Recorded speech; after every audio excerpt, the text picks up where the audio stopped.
Bonjour et bienvenue à une autre émission de Chapitres et Versets, une initiative du ministère de l'EBCRS. Mon nom est Éric et il me fait plaisir de vous retrouver en cette journée bénie. Aujourd'hui, nous allons retrouver notre ancien et enseignant principal de notre assemblée dans un message déjà en progression. Pour assister en personne à nos enseignements et prédications, veuillez nous rendre visite au 4405 rue Aurel à Saint-Hubert, sur la rive sud de Montréal, les dimanches matins à 10h30. En attendant de vous voir bientôt, sans plus tarder, allons écouter cette partie d'enseignement. Qui participe, donc, le sens métaphorique commence, qui participe à Sodome et Gomorisé, donc nouveau verbe, notre nation et dans notre heure actuelle. Vrai? On a ça? Parfait. Encore une fois, des lois sont mises en place pour nous empêcher de pratiquer, même dans la paix, notre dévotion spirituelle. Nous empêcher de dire ce que Jésus a dit à 7 ans, par exemple. Il est écrit. Tu n'as plus le droit de citer les Écritures. Pour nous empêcher juste de citer ce que Dieu dit. Pour nous empêcher d'avoir une opinion biblique. Donc, comme j'ai dit tantôt, c'est la liberté d'expression, c'est correct en autant que tu dises ce que je te force de dire. Nous empêcher d'avoir une opinion biblique, donc la même opinion que Dieu, sur certains des scandales de notre société actuelle. Les taux se resserrent. L'orgueil et la fierté de notre adversaire. L'orgueil et la fierté, pause. Lisez entre les lignes. De notre adversaire remonte au sommet, il ne se cache plus, il s'affiche au grand jour. En signe de mépris envers Dieu, il brandit un étendard, soutenu par les bras de ses disciples et de ses esclaves, aux couleurs d'une alliance divine, aux couleurs d'une promesse, d'un renouveau. Mais nous savons que cette promesse est venue suite à un jugement et que les couleurs de l'arche représentent aussi la promesse d'un autre jugement à venir. Les Baphomet, les Moloch, les démons et les Baals de notre époque sont à l'œuvre. Et leurs œuvres sont glorifiées par une propagande médiatique soutenue par un investissement massif. Ils se costument et se travestissent. Ouais. Pour pratiquer leur rituel satanique, trouvant des victimes à égorger parmi les enfants qui ont réussi à venir au monde. Parmi ceux qui ont échappé aux mâchoires du crocodile du Nil, contaminant une société complète, du vieillard jusqu'au jeune enfant. Genèse 19. Cherchant à faire des adeptes du luciférisme, des réprouvés qui vont être irrécupérables. Apostasie sans lien. Genèse 19, verset 4.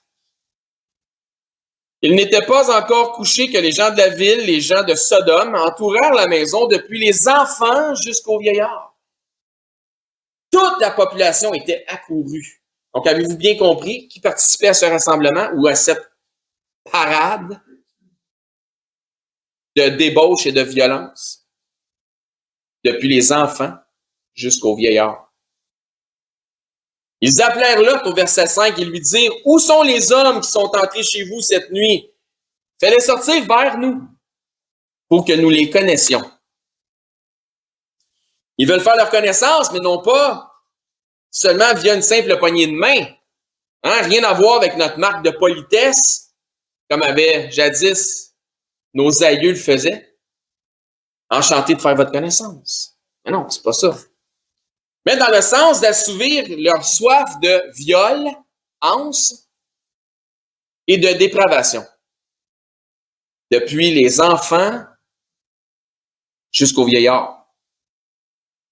Tous voulaient voir comme une parade et ou participer à cette abominable exhibition. Retour dans Jean 16. Que tu sois dans la parade ou que tu regardes passer la parade, tu deviens participant de la parade. D'une manière ou d'une autre, il n'y a pas vraiment de quoi être fier. Vous avez tous compris que je dis de quoi je parle? C'est clair? Pas besoin de nommer les choses, hein? On se comprend. Jean 16, verset 1. Je vous ai dit ces choses afin qu'elles ne soient pas pour vous une occasion de chute. Ils vous excluront des synagogues et même l'heure vient où quiconque vous fera mourir croira rendre un culte à Dieu. Mais ça ne sera pas le cas. Ils agiront ainsi parce qu'ils n'ont connu ni le Père, ni moi. Donc, le ton que Jésus utilise ici est semblable à celui qu'il utilise dans Matthieu 24 lorsqu'il dit, je vous fais la lecture, référence Matthieu 24, 9, ils vous livreront au tourment, ils vous fera mourir, et vous serez haïs de toutes les nations à cause de mon nom. C'est très, très similaire. Encore une fois, je suggère que contextuellement, autant de ce que Jésus exprime ici dans Jean 16 que dans Matthieu 24, 9, que ce sont des événements qui sont maintenant du passé, qui appartiennent au passé. C'est arrivé pour les disciples de l'époque. On voit très bien certains judaïsants, par exemple, dans Actes, s'en prendre aux disciples de Christ. Notre frère Étienne, dans Actes, a été quoi? Lapidé, n'est-ce pas? Jacques, fils de Zébédée, frère de Jean, a été exécuté par Hérode pour plaire aux Juifs. Paul a été battu 5 fois de 40 coups moins 1, donc 39 coups, par les Juifs. Les chrétiens ont été exclus des synagogues. Ça, c'est fait. Les synagogues sont ni plus ni moins des lieux de rassemblement pour pratiquer des cultes. Aujourd'hui, l'équivalent d'une synagogue, pour nous, serait notre bâtiment de réunion, notre bâtiment d'église. On pourrait appeler ça une synagogue, mais comme ça réfère au judaïsme, on appelle ça l'église. Mais l'église, c'est pas un bâtiment. L'église, c'est un rassemblement de personnes. Ça, c'est l'église. Nous sommes l'église. Nous sommes les pierres vivantes qui faisons en sorte que l'église est ce qu'elle est, édifiée ensemble. Mais en réalité, encore de nos jours, les synagogues sont des bâtiments de pratique de culte voués au judaïsme. Vrai? Je vais laisser Jésus répéter pour la raison pour laquelle les chrétiens ont été jetés dehors des synagogues. Donc, Jean 16, verset 2, il dit, ils vous excluront des synagogues. Puis au verset 3, il dit, ils agiront ainsi parce qu'ils n'ont connu ni le Père ni moi. Ça va tout le monde? Donc, que vous en paraît-il donc? Selon les paroles rapportées ici de Christ. Une question. Est-ce que les judaïsants de l'époque partageaient le même Dieu que ceux qui sont de Christ? Non. Non. Ils vous excluront des synagogues et ils agiront ici parce qu'ils n'ont connu ni le Père, ni moi. Donc, les judaïsants de l'époque ne partageaient pas le même Dieu que ceux qui étaient de Christ. S'ils ne connaissent pas le Père, je crois que la réponse est claire. À part pour certaines assemblées dites juives messianiques, encore là, si judaïsme pour rien, c'est pas bon pareil. Là. Croyez-vous que aujourd'hui, dans les synagogues qui vouent un culte au judaïsme, ça a majoritairement changé? Croyez-vous qu'aujourd'hui, ils adorent plus le Dieu que le même Dieu que les chrétiens, ou si ça n'a pas changé? Croyez-vous, je repose la question, croyez-vous bibliquement parlant que les synagogues judaïsantes du monde entier rendent de nos jours un culte au véritable Dieu, au vrai Dieu, le Dieu d'Israël? Non. 1 Jean chapitre 2. Tournez là. Notre Dieu qui demande des adorateurs en esprit et en vérité n'est pas le Dieu des judaïsants. Si donc, il ne voue pas un culte à Dieu les samedis, c'est-à-dire les jours de Shabbat, les jours de sabbat, à qui donc ou à quel Dieu vouent-ils leur culte? La question se pose. Vouerait-il un culte au père du mensonge? On va laisser la Bible s'interpréter d'elle-même. 1 Jean 2, 21. Je vous ai écrit, et puis je vous dis, c'est pas populaire ça. Je vous ai écrit, non, que vous ne connaissez pas la vérité. Bon, quelle est la vérité? Parce que vous la connaissez, et parce qu'aucun mensonge ne vient de la vérité.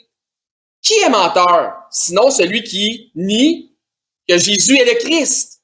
Celui-là est l'Antichrist, qui nie le Père et le Fils. Verset 23, première partie, dit « Quiconque nie le Fils n'a pas non plus le Père. » La question est simple.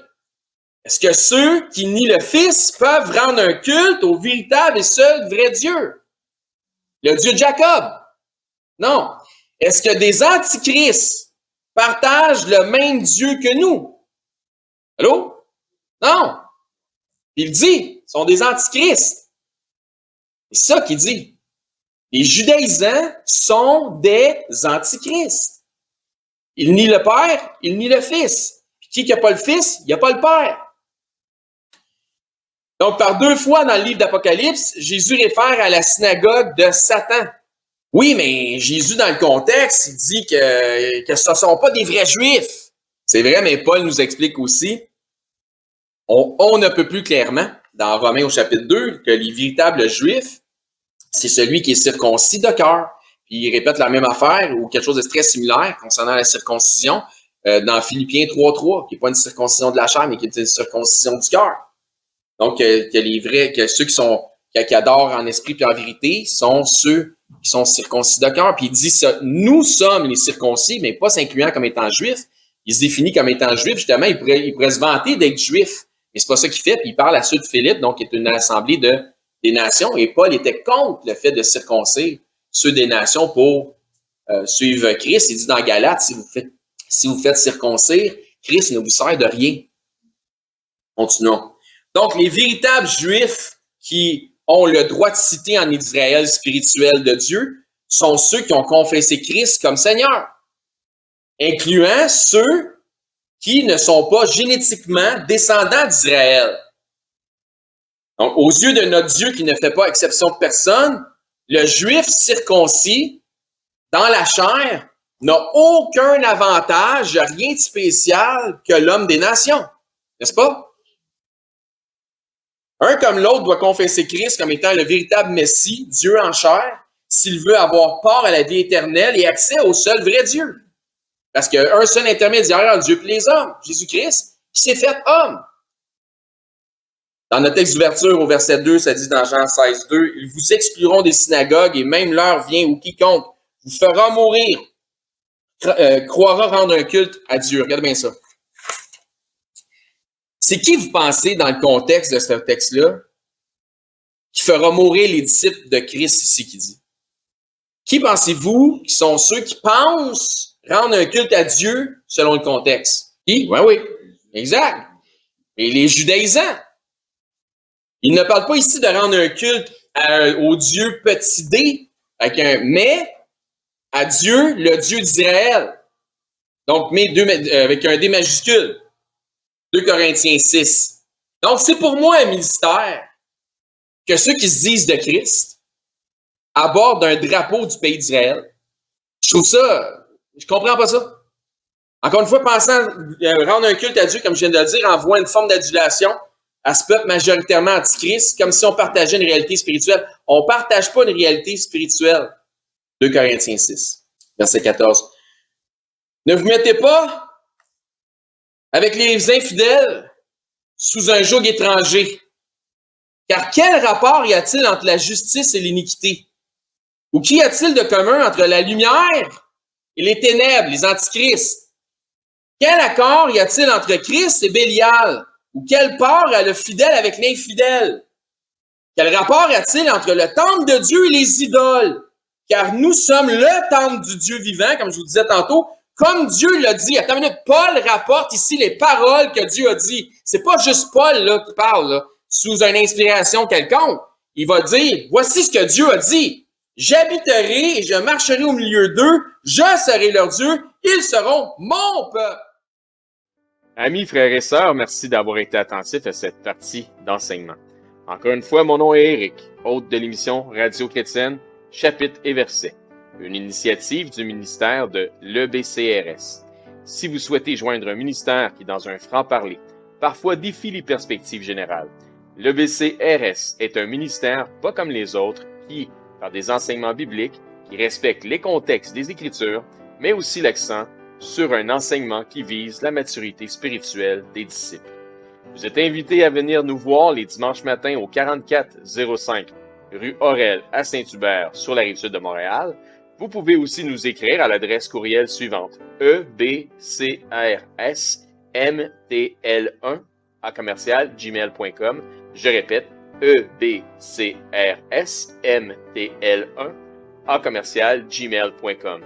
C'est tout le temps que nous avions pour ce segment d'émission. Nous vous disons à la prochaine et que Dieu vous bénisse abondamment dans la mesure où vous obéissez à sa parole en la mettant en pratique. Bonne journée.